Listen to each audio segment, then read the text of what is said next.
Pourquoi le film Joker te met-il autant mal à l'aise, alors que La La Land t'enveloppe de chaleur et d'émerveillement? Et si je te disais que ce n'est pas seulement le jeu d'acteur ou l'histoire, mais aussi les couleurs qui murmurent à ton subconscient? Dans notre dernière vidéo, nous avons révélé le secret des visuels époustouflants grâce à la règle des couleurs 60-30-10, et aujourd'hui, nous allons encore plus loin. Tu vas découvrir comment choisir les couleurs parfaites pour chaque scène et chaque émotion dans ton film.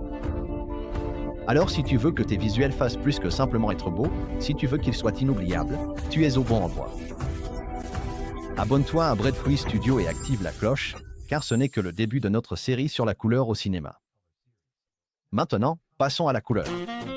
La couleur, c'est bien plus qu'une simple décoration visuelle. C'est un langage cinématographique à part entière.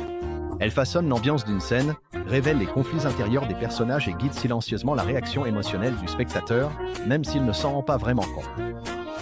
Une pièce éclairée en rouge n'est pas simplement rouge. Elle vibre de tension, de désir ou de danger. Dans Whiplash, l'intensité des tons chauds monte en même temps que la pression, amplifiant visuellement la détresse émotionnelle des personnages. Vous prenez Matrix, par exemple. Remarquez comment tout ce qui se passe à l'intérieur de la matrice est teinté de vert, une colorimétrie inspirée des anciens écrans d'ordinateur monochromes. Cela nous dit subtilement, ce monde n'est pas réel. C'est une illusion numérique, froide, artificielle et manipulée. A l'inverse, le monde réel est coloré dans des tons plus froids, plus neutres ou bleutés, pour distinguer visuellement la vérité de la simulation. C'est une narration visuelle brillante, rien qu'avec la couleur. Et puis il y a Mad Max, Fury Road. Le réalisateur George Miller a fait un choix audacieux en inondant l'apocalypse désertique de teintes orange et bleu canard très contrastées, brûlantes, éclatantes et surréalistes. Cette palette de couleurs extrêmes accentue le chaos et amplifie la sensation de chaleur, d'adrénaline et de désespoir. Alors, avant même de prendre la caméra, demandez-vous, qu'est-ce que je veux que mon public ressente à cet instant? Parce que la couleur, utilisée de façon intentionnelle, est votre arme secrète pour leur faire ressentir les choses bien avant qu'ils ne comprennent pourquoi. Chaque couleur déclenche une réaction psychologique, et les réalisateurs peuvent s'en servir pour façonner l'ADN émotionnel d'une scène. Voyons comment la couleur agit directement sur la psyché humaine, et comment vous pouvez l'utiliser consciemment pour contrôler l'ambiance, le ton et la perception des personnages. Le bleu est l'une des couleurs émotionnelles les plus polyvalentes au cinéma. Elle peut évoquer la sérénité, comme les cieux vastes et contemplatifs dans The Tree of Life, où le bleu apporte une réflexion spirituelle et une paix cosmique. Mais le bleu peut aussi suggérer une distance émotionnelle ou une logique froide. Dans The Imitation Game, par exemple, les teintes bleues et froides qui entourent Alan Turing soulignent son isolement et sa déconnexion émotionnelle, même au cœur de son génie. Utilisez le bleu lorsque vous souhaitez transmettre l'immobilité, le silence, la solitude, la distance intellectuelle ou un sentiment discret de nostalgie. Le rouge est d'une intensité émotionnelle forte. Il accélère le rythme cardiaque du spectateur et capte toute l'attention. Il ne chuchote pas, il hurle. Dans Inglourious Basterds, le rouge n'est pas seulement utilisé pour l'effet visuel, mais comme une arme narrative. Lors de la première du film nazi, moment culminant, Shosanna porte une robe rouge éclatante et flamboyante, se démarquant comme la seule femme en rouge au milieu d'une mer de gris, de noir et d'uniformes militaires. Cette robe est une déclaration. Elle dégage de la confiance, de la défiance et un désir de vengeance. Elle nous dit, sans un mot, que c'est elle qui détient le pouvoir dans cette pièce. À mesure que la bobine tourne et que son plan se déroule, le rouge devient un symbole de sang, de justice et de fureur déchaînée. Utilisez le rouge pour enflammer la passion, provoquer l'urgence, symboliser le contrôle ou le pouvoir, ou encore annoncer la destruction et la rébellion. Le vert est une couleur à double facette au cinéma. Il peut symboliser la croissance, l'harmonie et la renaissance. Mais avec un simple changement de nuance, il devient facilement étrange, obsessionnel ou dérangeant. Dans Vertigo, Hitchcock utilise le vert avec une précision psychologique. Lorsque Madeleine réapparaît sous les traits de Judy, elle est baignée dans une lueur verte inquiétante provenant d'une enseigne d'hôtel au néon. Ce n'est pas seulement pour l'atmosphère. C'est un indice visuel de résurrection et d'obsession, un retour fantomatique du passé.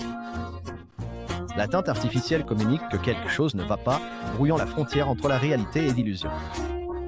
Le vert devient une présence obsédante, signalant l'instabilité émotionnelle et la descente du protagoniste dans l'illusion. Utilisez le vert pour équilibrer des thèmes de renouveau avec de l'inquiétude, ou pour visualiser des environnements qui semblent surnaturels, chargés psychologiquement ou moralement ambigus. Même la différence entre un vert sauge doux et un vert néon peut complètement changer la tonalité émotionnelle. Le jaune est l'une des couleurs les plus psychologiquement ambiguës au cinéma. Elle rayonne de chaleur, de soleil et de nostalgie. Mais si on en abuse, elle bascule dans le malaise, l'instabilité, voire la folie. Dans Once Upon a Time in Hollywood, le jaune est partout, du t-shirt moutarde de Cliff Booth à la lumière chaude de la Californie. Il évoque la lueur dorée du Hollywood de la fin des années 60, créant un monde baigné de soleil, fait de rêves fanés et d'énergie juvénile. Mais elle masque aussi la tension sous-jacente. Cette même brume dorée finit par sembler irréelle, comme un souvenir trop parfait pour être vrai, surtout à mesure que le film s'approche de son climax violent. Utilisez des jaunes doux pour une ambiance nostalgique et onirique, mais augmentez la saturation pour glisser vers l'inconfort, la folie ou le chaos psychologique. Le jaune marche sur une fine ligne entre chaleur et avertissement. Le violet est une couleur cinématographique rare mais puissante, souvent réservée aux moments de signification spirituelle, de lignée royale et de profondeur émotionnelle. C'est la couleur du mystère et de la transformation, située entre le calme du bleu et l'énergie du rouge. Dans Black Panther, le violet est utilisé avec une intention remarquable. Il apparaît dans le plan ancestral, où T'Challa rencontre les rois qui l'ont précédé. Le ciel s'illumine de violet doux et irréel, évoquant l'étrangeté, la révérence et la sagesse ancestrale. Cette teinte devient une signature visuelle de l'héritage royal du Wakanda et de sa connexion spirituelle à la lignée et à l'identité. Vous le verrez aussi lors de la cérémonie de l'herbe en forme de cœur, où une énergie violette parcourt le corps de T'Challa, symbolisant à la fois le transfert de pouvoir et l'élévation spirituelle.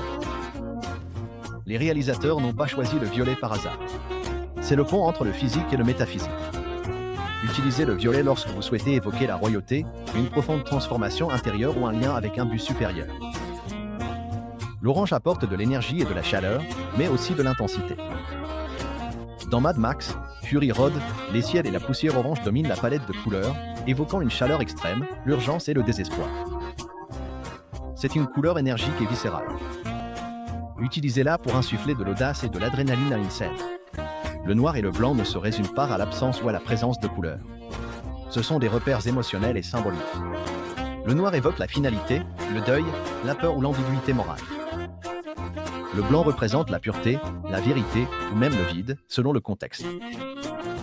Dans The Batman, le réalisateur Matt Reeves et le directeur de la photographie Greg Fraser s'appuient magistralement sur un langage visuel monochrome, baigné d'ombres profondes, de tons sourds et de contrastes marqués.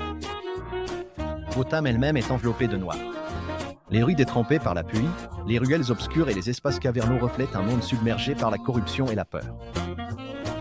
Batman, littéralement l'homme en noir, ne fait pas que se cacher dans l'ombre. Il est l'ombre. Son parcours moral se dessine dans des tons de noirceur alors qu'il affronte la véritable signification de la justice dans une ville en décomposition. Même la lumière, lorsqu'elle apparaît, est souvent crue ou froide. Les phares blancs, les néons vacillants sont de brefs éclairs de vérité dans un monde noyé de mensonges. Cet équilibre soigneusement dosé entre le noir et le blanc approfondit la complexité morale de l'histoire et reflète le combat intérieur de Batman, vengeance contre espoir, tort contre justice, isolement contre rédemption. Utilisez des tons noirs et blancs pour dépouiller votre histoire jusqu'à son noyau moral, révélant la vérité, la perte ou le poids existentiel qui se cache sous la surface. Ne considérez pas la couleur simplement comme une couche d'arrière-plan. Traitez-la comme un personnage à part entière. Elle doit évoluer avec l'histoire, refléter les arcs émotionnels et même annoncer ce qui va arriver. Maintenant que vous comprenez comment la couleur influence l'émotion et la narration, l'étape suivante consiste à apprendre à planifier vos choix de couleurs comme un pro. Regardez notre prochaine vidéo où nous décomposons un système puissant en 3 étapes que les réalisateurs utilisent dans de vraies productions, que ce soit pour l'éclairage d'une scène, la conception des costumes ou l'élaboration d'une colorimétrie. N'oubliez pas d'aimer cette vidéo et de vous abonner à Breadfruit Studio pour plus de conseils sur le cinéma. On se retrouve dans la prochaine vidéo. Merci.